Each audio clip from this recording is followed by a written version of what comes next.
How's it going? Welcome back. I'm theZim. It's my video journal. It's episode 89.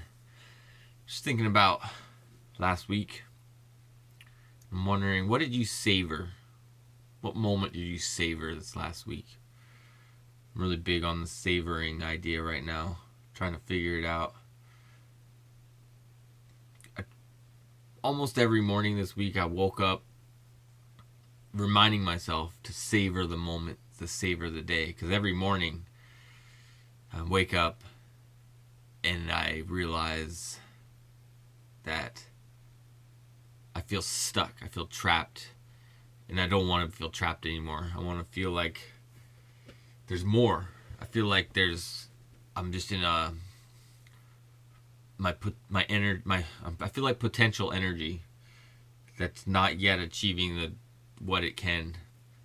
I was talking to my mom, I don't know, not long ago.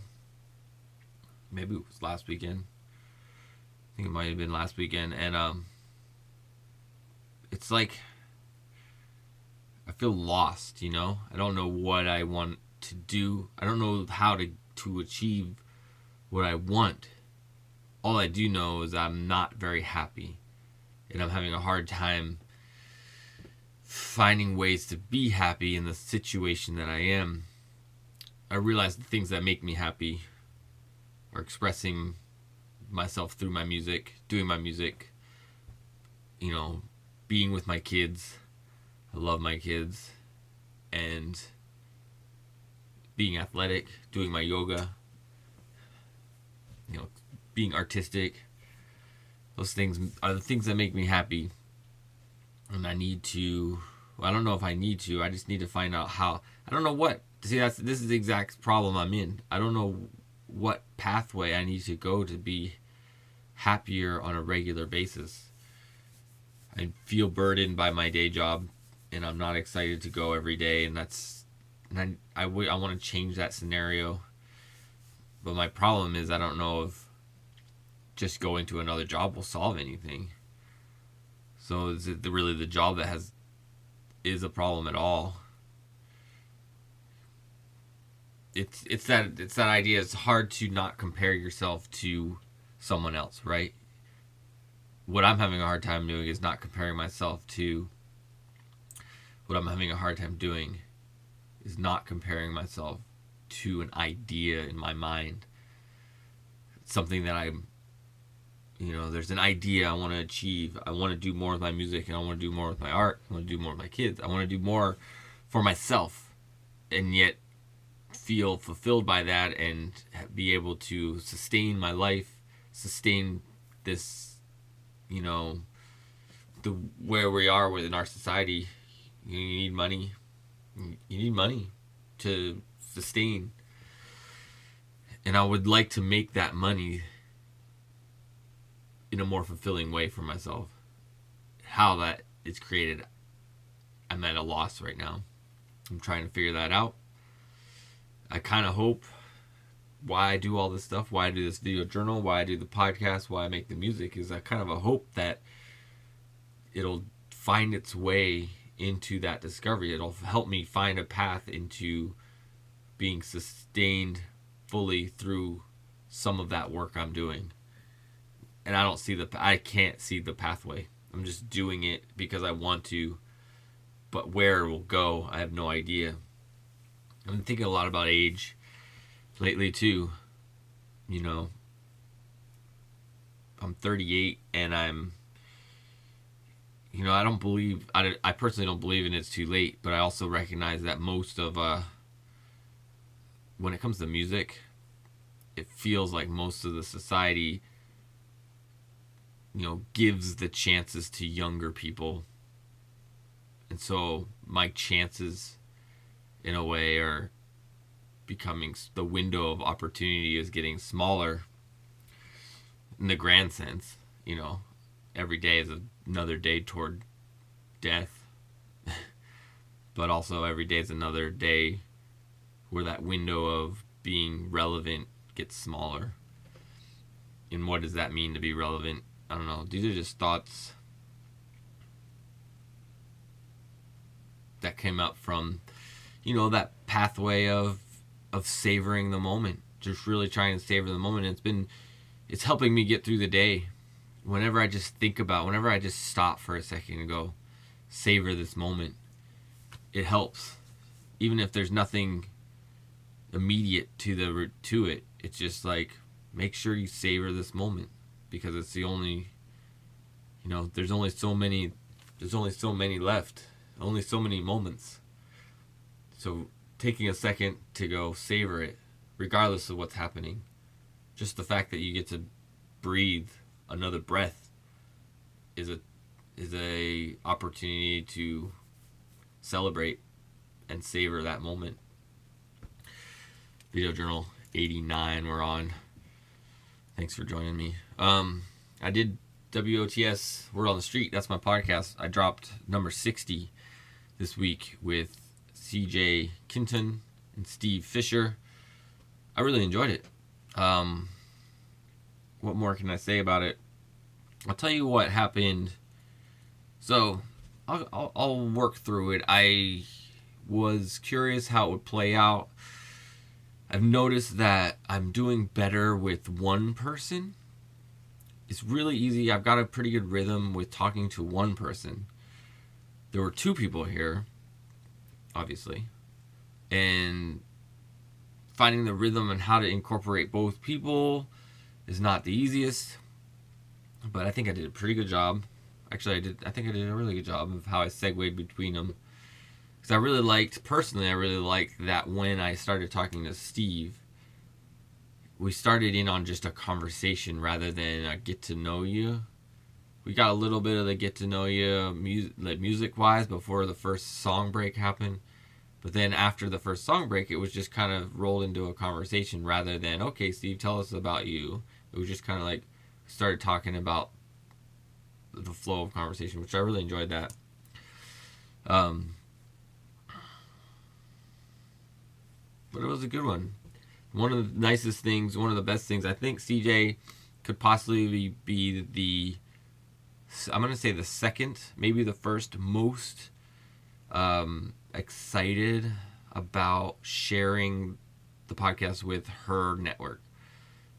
Give a shout out to Tim Stiles of Passion Party. He also was very excited about sharing when he was on the podcast. So it's like a toss-up for me about who was more excited about sharing, which I'm really thankful for, because that's how it's going to grow. It's up to other people. I mean, at this point, there's only so much I can do, which brings me to another point. I want to ask for your help. If you're willing to help me, I'm going to start saying this more often, but at least for a little while, see if anybody out there is interested in helping. I don't have enough money to put it into anything I do. All I have enough money for is to make sure I'm surviving, paying for this apartment and paying for my kids' food and gas to get places. That's basically all I pay for. So, with it, not counting little dinky things like renting a movie or something like that, which I did tonight. But to survive, like, I don't have any funds. I don't have a fund, like, if I need to go to the doctor, if my insurance doesn't cover it, I really don't have the money for it. I just take money away from I budget everything. I'm pretty good about budgeting. I'm really aware of all my money. I use QuickBooks or Quicken or whatever on my computer, and I track all my expenses. So I know where all my money goes, and I know I don't have enough to really survive as a human being with what's required of me in terms of, like, my car currently. And I don't want this to sound like I'm whining or complaining. This is just fact. And I'm trying do or do not, right? I am looking for and figuring out how to change this reality. But the reality right at this moment is that I don't make enough money to support the lifestyle I live. And the lifestyle I live requires me to have a car so I can drive my kids back and forth. Requires me to get to work with a car. I want my kids to live with me, so I rent an apartment that has a 2-bedroom so they can be here as well. There's things like that that, yes, cause me to need to spend more money. So I'm alive, and I'm, making it every month, every day. I make it by, yet there are things that get sacrificed, and there are things that become a struggle and a burden because of it. And the things that are sacrificed, the two big categories I can think of right now, is medical expenses. I do have insurance to my work, but if I have to pay co-pays and whatever bills are not covered, I have to find ways to pay for that. And it usually means spending less on food money, and it means just kind of struggling a little bit more. And the other thing is paying for car maintenance. Like right now, my car needs to get, maintained again, and I don't have the means to really do that. I could just keep going on because I don't want to keep going on for that topic. So I just want to explain to you that yes, I do make money, but all my money goes to things that I need to just survive. So I want to grow the podcast. So I'm asking for your help, and this is my plan. I want to buy 2 more screens for silk screening. I was about to grab, I have a couple down there for my clutch I was working on. I want to buy 2 more screens. 1 screen for a poster and 1 screen that I'll cut into smaller handbills. So it'll be like handmade flyers. They're about, I'll say $70 to buy a screen and have it pre-burned at the company that burns them. And then I'll need to buy some paper to print and maybe some ink. So I'm looking for, I'll say $250. I'm looking for $250 to put into advertising for the podcast. If you're willing to help me do that, on the podcast page, there's a donation button. Or you can just use, if you're familiar with PayPal, you can send money to me. It's both goes to the same place. It's the_Zim, that's THE_ZIM at hotmail.com. Also, there's a donation button on the podcast, WOTS podcast.com Go there and make a donation. And it'll go straight into advertising for the podcast so I can start growing it or trying to grow it. My idea is I want to make posters and flyers and put the posters up close to or around every local venue, put handbills inside of every local venue I can find, rehearsal space, different places like that, other places that would support a flyer like community centers and things like that. Bus stops, I was thinking of places around, bus stops essentially, a lot of bus stops around downtown and things like that, around that whole South Lake Union now that has that whole new, Amazon and all that stuff are down there. Putting up awareness posters to get more people aware of the podcast, and maybe while they're on the bus, they might turn it on. And also, other local musicians. I know that the audience I am targeting is the Seattle music scene, mostly people involved with it. If I get other people, great. If I get people that just want to know more about the Seattle music scene, but who I'm really targeting, who I want to be invested in and get into this podcast I'm making, are other people involved in the Seattle music scene, because I want it to be a resource. I want it to be a conversation and a resource for the scene. That's my goal. So you can help me out. So anyways, if you want to help out, please do. And do what I said and click the donation button on the podcast page, or just use my email address and you can send a donation through PayPal that way. That would be great. Other than that, I think that'll do it. I this week, I wanted to show you something. So I'm purging. I'm deciding I'm cleaning my entire apartment and trying to get rid of some clutter. And I was thinking about it. It's an interesting metaphor for, your mind, your life in a way. It's like, in order to get rid of the clutter that you don't need, of the thoughts that you don't need, in your mind, it takes work. And I've been working on my apartment. I've been cleaning my apartment, and I don't ever let it get crazy dirty, but it started to build up enough clutter enough little things are just kind of filling the corners in. I'm like, okay, this is too much. Even when I organize it, doesn't take long for it to get cluttered and stuff.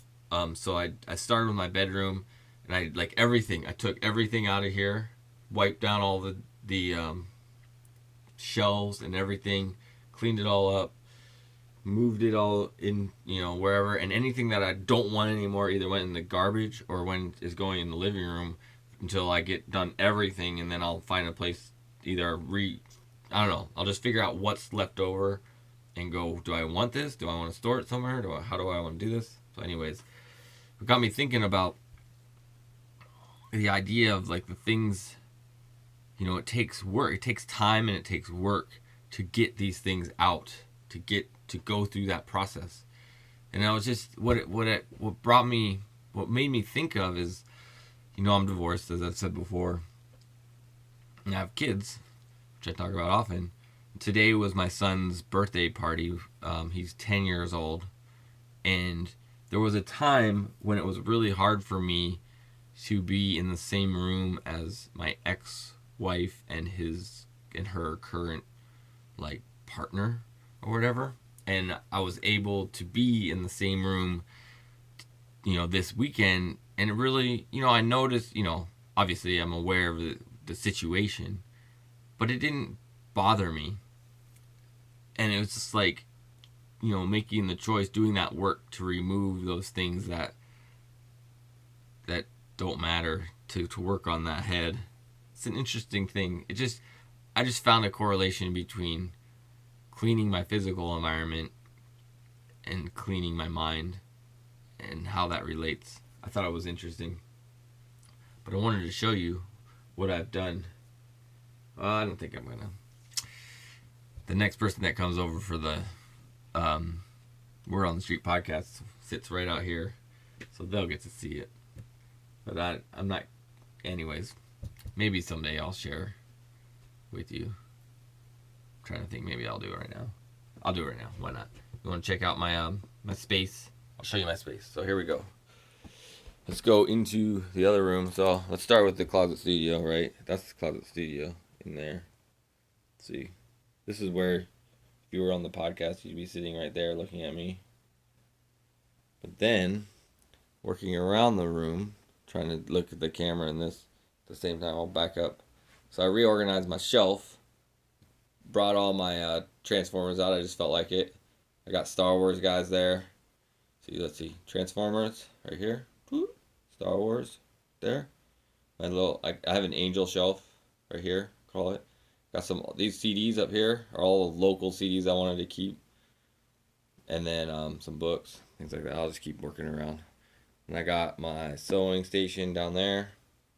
I got my other sewing, like this is where I make my clutch down here. Got my sewing station right there. A light. Got my artwork I made in college right there on the wall. And then what did I do? And this is my bed right there. We don't need to look at that. Then I put up some more posters. This is my Mock-Tube wall, I call it. My Mock-Tube wall. Right there. Some old posters from Mock-Tube back in the day. And work our way back around. Door to get out. And then this is my shelf for where I keep all the clutch stuff. And then back to the closet studio. Right in here. And this is the other side of the closet studio. The side that I look at. Right there. So there it is. This is all my tunnel books. Or not all of it, but sometimes when I'm making my tunnel books, I'll take the things I cut out and stick them on the wall right there. But I haven't made a tunnel book for a while. Need to get back on that. So that was the tour of my studio type thing. We're almost at 20 minutes, so I'll cut it off here. Thanks for joining. Let me know what you savored this week. What are you going to savor? What's come up for you? What did you savor, or what moment? Was there a moment in particular? Or are you just digging on it like I am? It's not really a moment in particular that I'm savoring. Just like everything. Realizing it's like everything. Slowing down. Savoring. I watched Straight Outta Compton just tonight. Really inspiring. Super inspiring for me. Movies always inspire me. But then music movies even usually inspire me more. I would, it would be, who knows? I mean, they couldn't have known, in the moment what they were building. But you just gotta do it, man. You just gotta do it, and that's, I hope that I could. Every time I say something like, my mind always goes in this place. So every time I think of something like, I hope I can build something that touches the world in a sense. Then I go, well, it doesn't matter. You build 2 kids, and that's what matters the most. So as long as those 2 kids become good functioning human beings, I suppose I won. So I'll work on that. But it's hard to detach. I would like to create something that people like. Anyways, I'll see you next week. Hope you're doing well. Tell me what you're savoring. Peace. TheZim. Video Journal 89.